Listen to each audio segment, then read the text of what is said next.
안녕하세요. 같은 작품, 다른 생각, 동작 이몽입니다. 네, 오늘 제가 이야기해볼 책은 이 먼 나라 이웃 나라, 이탈리아 편이에요. 그래서 이 책은 옛날에도 제가 여러 번 봤는데 어렸을 때, 지금은 2024년도에 개정판이 나와서 이제 최신 내용까지 잘 들어있어서 또 좀 재밌게 본 것 같아요. 이 먼 나라 이웃 나라 이탈리아 편은 사실은 말 그대로 이탈리아에 관한 이야기지만 사실 내용은 다 역사에 관한 이야기뿐이에요, 사실은. 네. 근데 이제 로마 제국의 역사가 굉장히 중요하죠. 온 서양, 유럽 뿐만 아니라 지금은 뭐 우리나라, 전 세계적으로 그 영향력을 미치고 있기 때문에 사실은 굉장히 의미 있는 내용이라고 봐도 될 것 같아요. 그래서 오늘은 이제 6가지 정도, 6가지의 이야기를 이 책에 관해서 이제 제가 느꼈던 거를 이제 이야기해 볼 건데, 일단은 당연히 이탈리아 로마 역사에 관한 거였죠. 이탈리아 전체의 역사. 아마 로마 이후의 역사는 잘 모르실 거예요. 근데 관심이 없는 분이면 잘 모를 텐데 뭐 재밌어요. 그 이유까지 간단하게는 나오거든요. 그래서 조금 궁금하신 분들은 읽어보시면 굉장히 좋을 것 같아요. 그래서 이제 간단하게 전체 이탈리아 역사를 한번 얘기해드리자면은, 일단 로마라는 나라 처음에는 이제 공화정으로 시작을 했죠. 이 공화정으로 시작을 하다가 귀족들만 사실은 정치를 했었어요. 그렇게 해서 이제 처음에는 이제 원로원이 있었고 국회 역할을 하는 곳이죠. 연세 많으신 분들이 이제 나라가 가야 될 방향들을 풍부한 경험을 바탕으로 이끌던 시대였어요. 그 다음에는 이제 집정관이라고 해서 그 실제로 일을 할 행정부, 말하자면은 국무총리, 수상 같은 역할을 하시는 분들을 이제 2명씩 뽑기 시작을 했죠.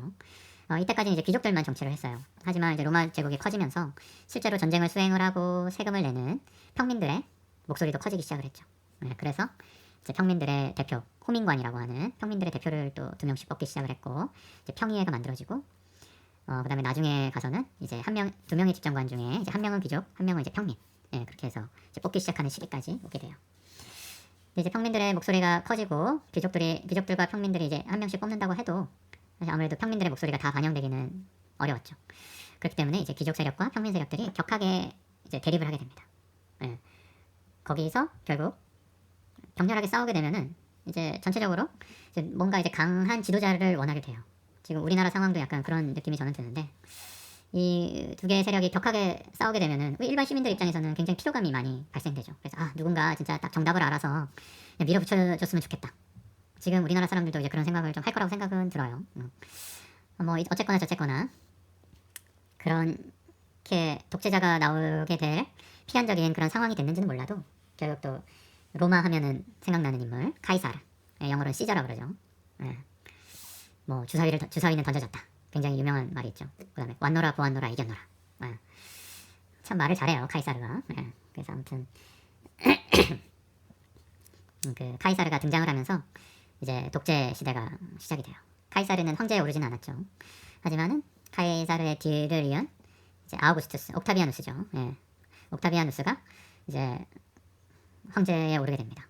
그래서 이제 원로원에서는 옥타비아누스에게 이제 아우구스투스라는 존엄한 자라는 뜻이래요. 아우구스투스라는 이름을 이제 하사하게 되죠. 하사? 아무튼 추존하게 된다고 해야 되나요? 바치게 됩니다. 그래서 이제 아우구스투스가 되는데, 옥타비아누스는 참 이따가 한번 얘기하겠지만 굉장히 솔선수범해서 타의 모범이 됐다고 해요. 그래서 이제 원로원 입장에서도 황제가 되는 거를 뭐 막을 필요가 없겠다, 그렇게 판단을 한 것 같아요. 어쨌든 아우구스투스 시대를 지내서 우리가 잘 아는 네로, 전 폭군도 있었죠. 아무튼 뭐 좋은 황제들만 있었던 건 아니니까 아우구스투스가 제가 보니까 굉장히 뛰어난 황제였더라고요. 솔선수범하는.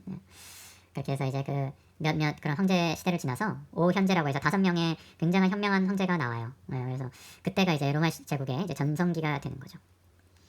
그래서 그 오현제 시대를 지나면 이제 군인 황제 시대라고 해서 이때부터는 또 군인들이 이제 황제가 되겠다고 이제 서로 황제가 되겠다고 하겠죠.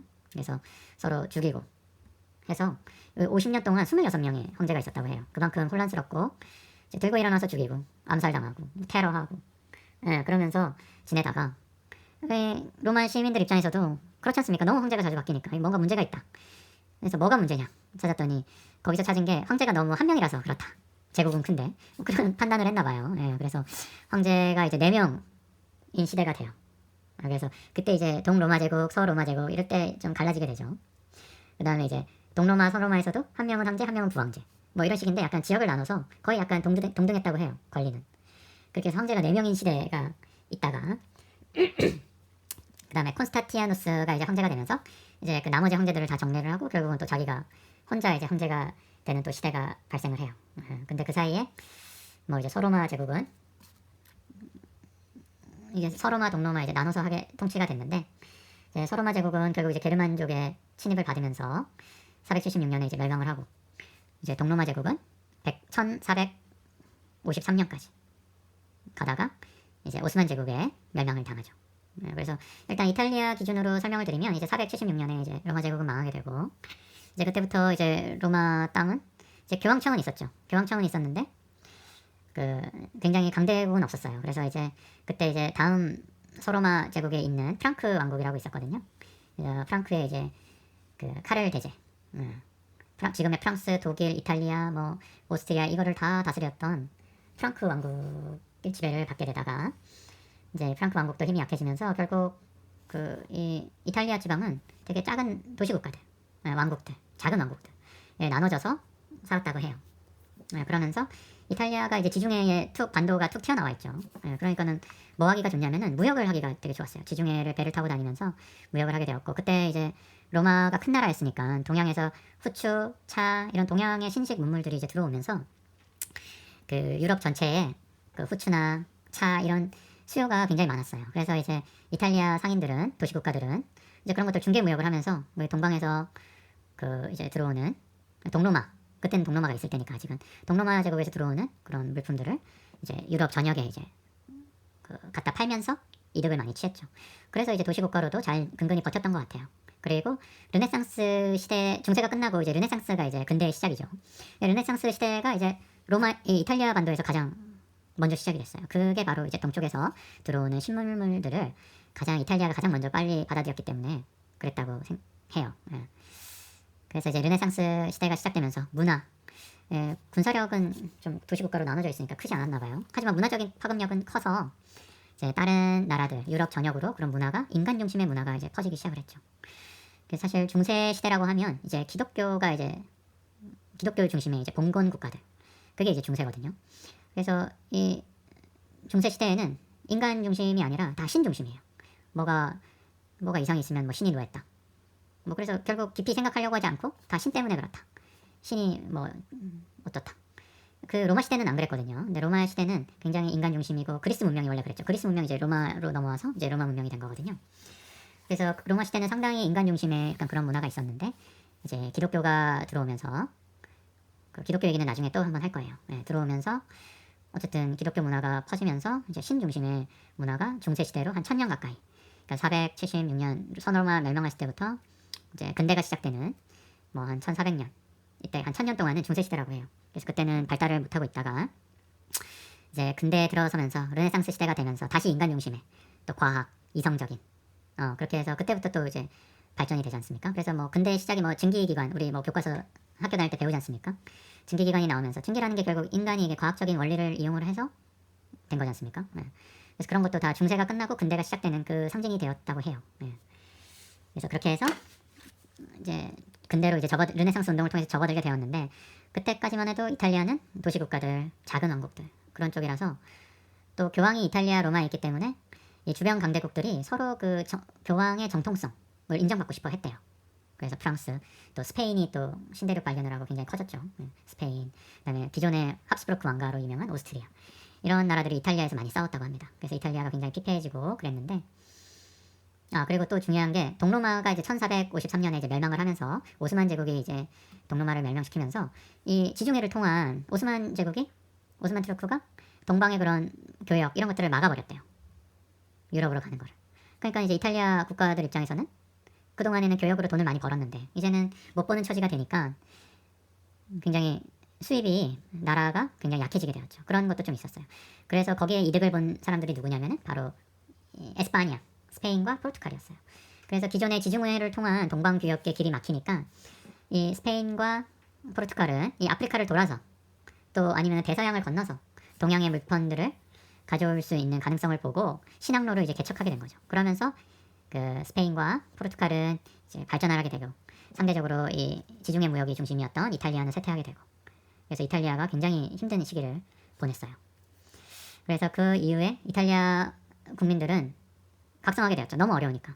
그래서 우리 이탈리아도 힘을 합쳐야 된다. 그렇게 해서 이탈리아 통일운동이 이제 시작되게 돼요. 그래서 뭐 샤르데냐 왕국이라고 그러죠. 그 왕국을 중심으로 그 다음에 가리발디 그 장군이 이제 남부는 이제 통일을 해서 샤르데냐 왕국에 바쳤죠. 근데 샤르데냐 왕국이지만은 뭐 사실은 그 입헌 군주국이라고 하더라고요. 예, 그래서 왕국이긴 하지만 그래도 이제 아주 전형적인 전제 국가는 아니니까 가리발디가 바친 것 같아요. 근데 이탈리아 통일 과정에서도 굉장히 말이 많았어요. 왜냐면은 그 이제 공화정이어야 된다. 예, 왕을 모시는 나라가 아니어야 된다. 이제 그런 인식이 굉장히 있었거든요. 하지만 샤르데냐는 이제 왕국이었죠. 예. 아무튼 뭐 그런 문제 하나랑 또 남부 나폴리 왕국 같은 경우에는 사실 이 이슬람이 많이 들어와 있는 그런 혼혈이 많은 그런 국가였어요. 그래서 지금도 이탈리아 같은 경우 북부와 남부가 약간 인종도 약간 다르고 예, 좀 다르다고 하더라고요. 저도 이거 책을 보면서 이제 이번에 처음에 알았는데 그래서 여러 가지 그런 문제도 있었고 그래서 단합되지를 못했어요. 이탈리아 왕국은 통일이 됐지만 그게 1870년이에요. 예. 그래서 아무튼 여기서 안에서 치고받고 여러 가지 문제들이 있었는데 마침 이제 1차 세계대전이 터지게 되죠. 1914년에.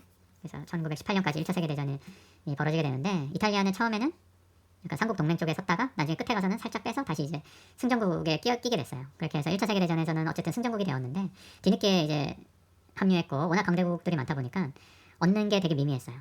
그러니까 거기에 대한 또 불만도 굉장히 컸죠. 그럼 여러 가지 사회 문제들이 있다 보니까 혼란스러웠어요.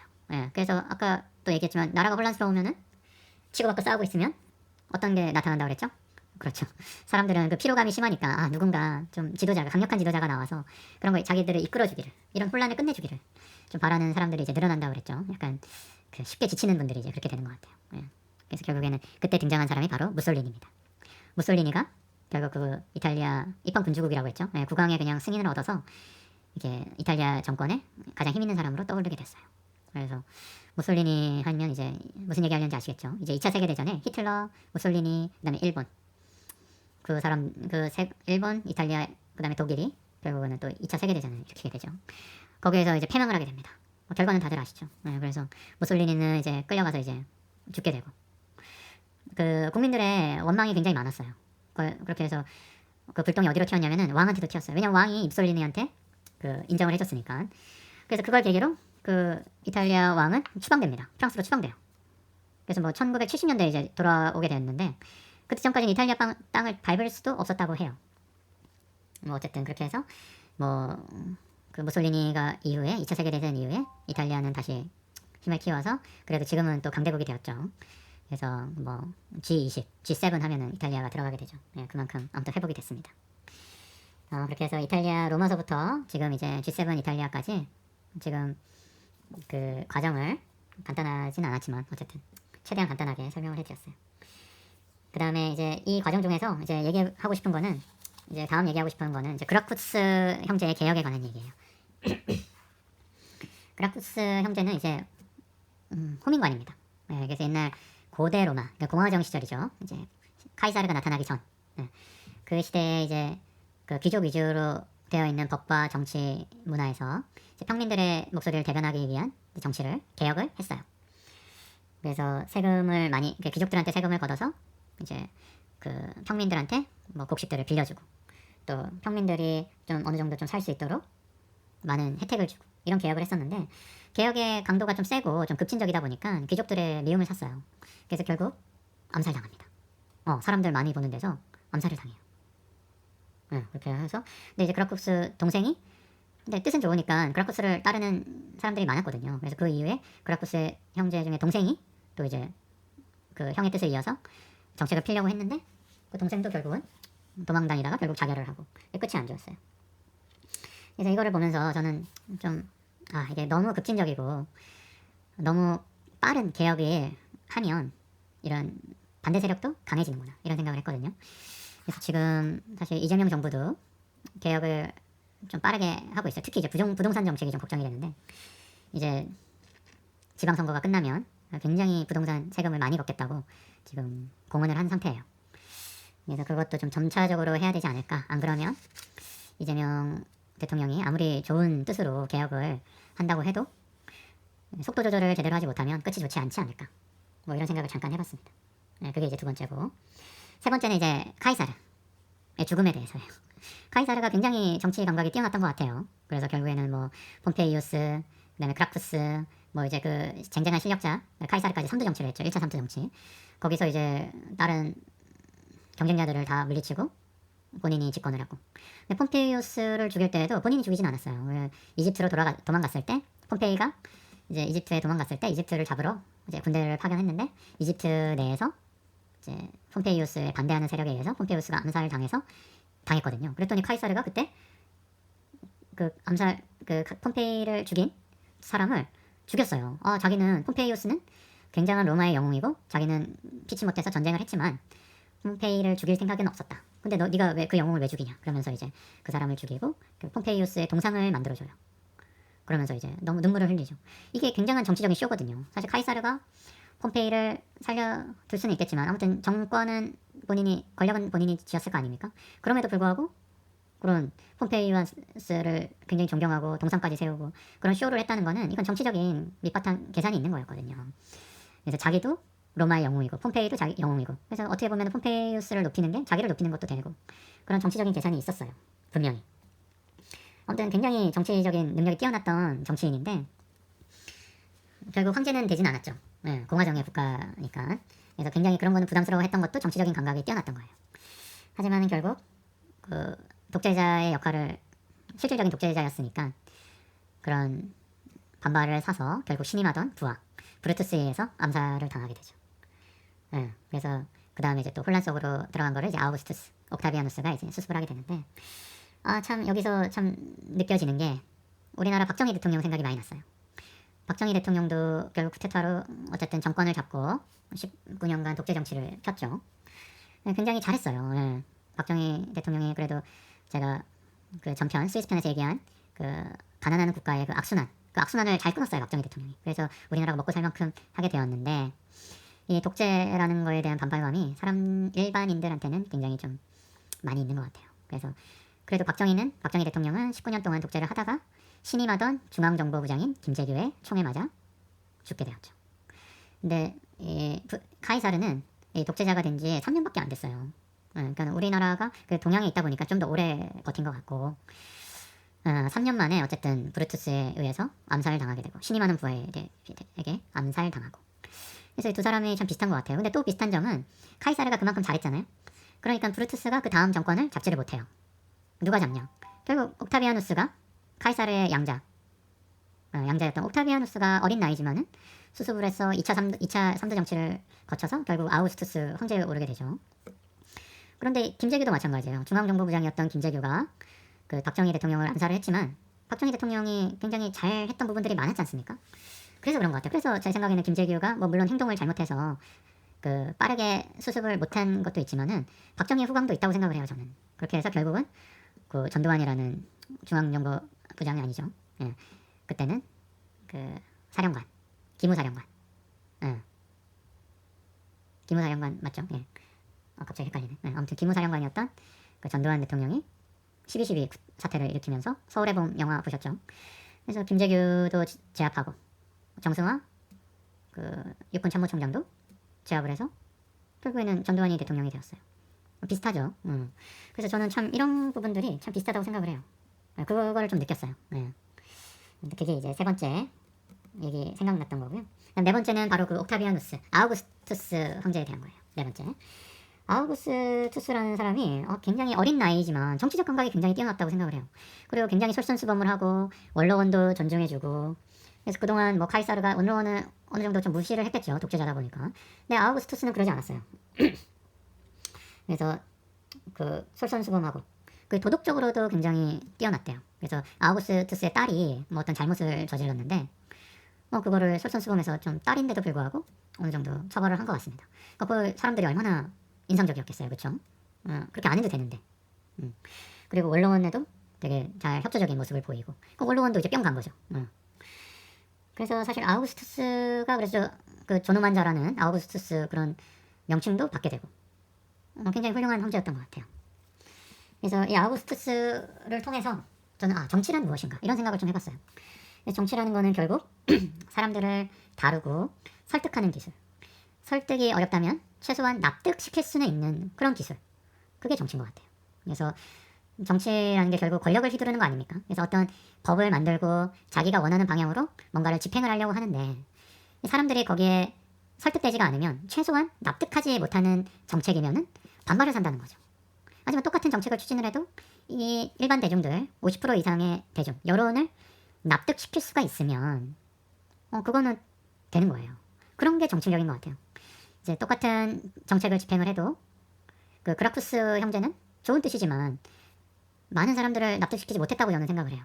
속도 조절을 잘못했던 어쨌든 그렇기 때문에 결국 귀족들의 반발을 크게 사서 암살당했다고 생각을 해요. 그라쿠스 형제의 개혁이 굉장히 좋았고 그게 조금 속도 조절만 잘 했었으면은 그게 잘 안착이 됐다고 생각해요. 귀족들도 점차적으로 어느 정도 납득을 할 수 있게 만들었으면은 그런 암살까지는 벌어지지 않았을까 생각을 하는데 그런 면에서 이 아우구스투스는 참 대단했던 것 같아요. 그래서 최소한 정치란 무엇이냐?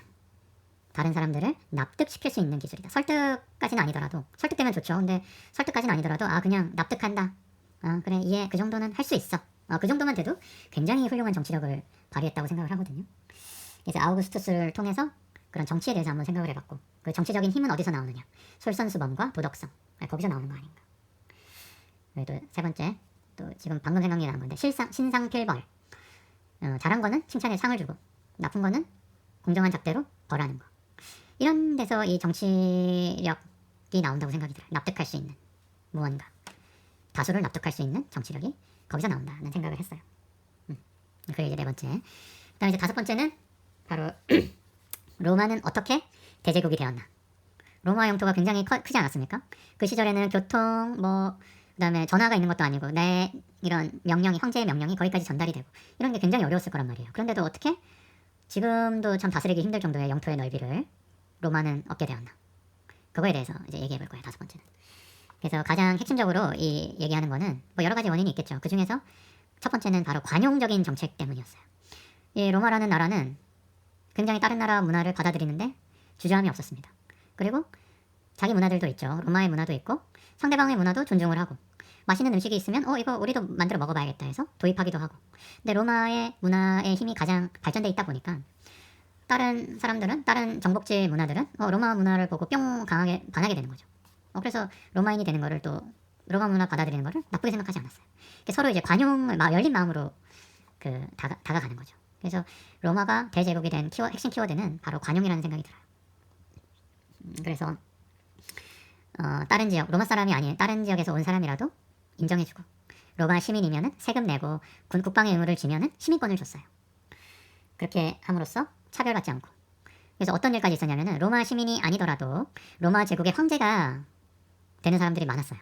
그래서 다섯 명의 그 현명한 황제 오연제 중에서도 에스파냐 그때 스페인 출신의 황제도 있었고 여러 가지 민족 그다음에 그런 거 차별 없이 시민권을 주고 황제까지 될 수 있었어요. 그러니까는 얼마나 좋습니까? 그렇게 해서 굉장히 큰 나라를 다스릴 수가 있게 되었는데 그러면 반대로 로마는 어떻게 멸망했나 보면은 이제 기독교 얘기를 안 할 수가 없어요. 기독교는 유일신을 주장을 하죠. 원래 로마에 있던 종교들은 그 신이 이제 여러 신을 섬기는 그런 문화였어요. 우리 그리스 로마 신화 보면은 신이 굉장히 많죠. 그리고 이제 로마가 세워지는 거는 이제 전쟁의 신 마르크라는 전쟁의 신과 인간의 여자 인간의 그런 사이에서 태어난 레물루스라는 쌍둥이 형제에 의해서 로마가 세워진다고 이제 건국 신화가 있거든요. 그런 거에도 보면은 다신교인 말하자면은 로마 사회였어요.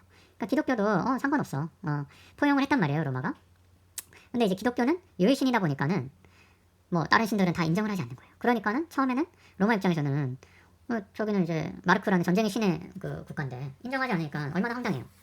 그러니까 이제 그리스도교도를 탄압하기 시작을 했죠. 그러나 이제 밀라노 칙령 콘스탄티누스가 이제 밀라노 칙령을 발표하면서 이제 기독교를 인정해줘요. 그리고는 좀 지나면은 결국 기독교를 국교로까지 이제 정하게 되거든요. 그때부터는 이제 그리스도교를 중심으로 이제 뭔가 통치를 하려고 로마 제국이 그런 생각을 했던 것 같아요. 하지만 그리스도교는 아까 배타적이라고 했죠. 신은 자기 신막 유일하고 나머지 신은 신도 아니고 이제 그런 사상이 이제 로마에 들어오다 보니까 다른 문화적인 면에서도 배타성이 점점 생기는 거예요. 그러면 다른 민족을 정복을 해서 해도 그리스도교를 국교니까 믿으라고 강요를 하고 그러니까는 반발하지 않겠습니까? 자기들 전통이 있는데. 그러면서 이제 더 이상 융합되기가 어렵게 되는 거죠. 관용이 없어지면서 그러니까 기독교가 나쁘다는 건 아니에요. 예, 기독교도 저는 존중을 하는데 그런 관용이 필요하다는 얘기를 하고 싶은 거예요. 그래서 그런 관용이 없어지면서 로마 제국도 이제 쇠퇴의 길을 걷지 않았나. 그렇게 이원보 교수님도 분석을 하고 저도 그렇게 생각을 해요. 예. 그렇게 됐고 그래서 이제 서로마 제국이 이제 면접 멸망을 하고 이제 동로마 제국도 이제 점점 그런 배타적인 그런 상황이었지만은 그래서 동방에서 그래도 가지고 오는 여러 후추나 그런 차 이런 것들이 인기가 있으니까 좀 더 오래 갔죠. 네, 오래 가면서 어쨌든 뭐 오스만 제국한테 멸망하게 되고 그런 배타성으로 인해서 관용이 이제 없어지면서 그런 대제국이 이제 몰락을 하지 않았나 그런 생각을 하나 해봤어요. 이게 굉장히 중요한 포인트인 것 같아요. 그래서 지금도 기독교도 있고 이슬람교도 있고 지금 뭐 개신교 뭐 그다음에 구교, 천주교, 네, 불교도 있고. 근데 지금 우리나라 안에서 그렇게 별 문제 없이 사는 게 서로 인정하는 관용 때문인 것 같아요. 그래서 뭐 유일신 상상이 바뀐 건 아니지만 상대를 인정을 하잖아요. 그래서 뭐 스님, 뭐 그다음에 천주교 분들 뭐라 그러죠? 그 개신교에는 목사님, 신부님, 그렇죠? 그 세 분이서 하는 유튜브도 있고, 예. 사이가 좋으세요. 그런 게 바로 우리 사회에서 중요한 게 바로 이 관용인 것 같아요. 관용이 있어야 이제 오래 국가가 시스템이 이제 유지가 되는 거죠. 이점도 많고 점점 더 발전을 하게 되고 다양성. 그게 하나 생각을 했고 그다음에 이제 마지막에 얘기하고 싶은 거는 바로 이제 동양과 서양의 차이점이에요. 예. 쭉 보면은 군인 황제 시대도 그렇고 카이사르가 암살된 것도 그렇고 그라쿠스 형제가 암살된 것도 그렇고 서양에서는 최고 지도자들이 암살을 많이 당해요. 그런 일들이 많이 벌어지고 동양에서는 저는 암살은 별로 없다고 생각을 했는데 이거는 사실 제미나이한테 물어봐서 안 거거든요. 근데 암살이 좀 적은 대신에 독살이 많았대요. 그래서 그런 것 같아요. 그건 것도 우리 그 조선 왕조 실록만 봐도 독살에 좀 의심되는 게 많잖아요. 정조도 그렇고 소현세자도 그렇고 뭐 독살에 사실은 의심이 되는 정황들이 좀 있습니다. 그런 거 이게 왜 이런 차이가 날까? 그런 거기에 대한 제미나이의 대답이 재밌어요. 물론 제미나이가 기존 역사학자들의 생각을 뭐 정리한 거니까 기존 역사학자들의 생각이긴 하겠지만 서양 로마 시대는 인간 중심이라는 거죠. 그래서 인간 지도자도 이제 선거를 뽑는 것처럼 그냥 서로의 필요에 의해서 그냥 황제가 된 거지 이런 뭐 신적인 그런 게 없었던 거죠. 그러니까 저 사람이 잘못하면 내쫓아야 된다. 이런 생각이 강하니까 쿠데타를 일으키고 뭐 암살을 시키고 해서 바꾸는 게 좀 어떻게 보면 자연스러웠던 그런 거였는데 동양에서의 왕은 하늘이 낸다고 얘기하죠.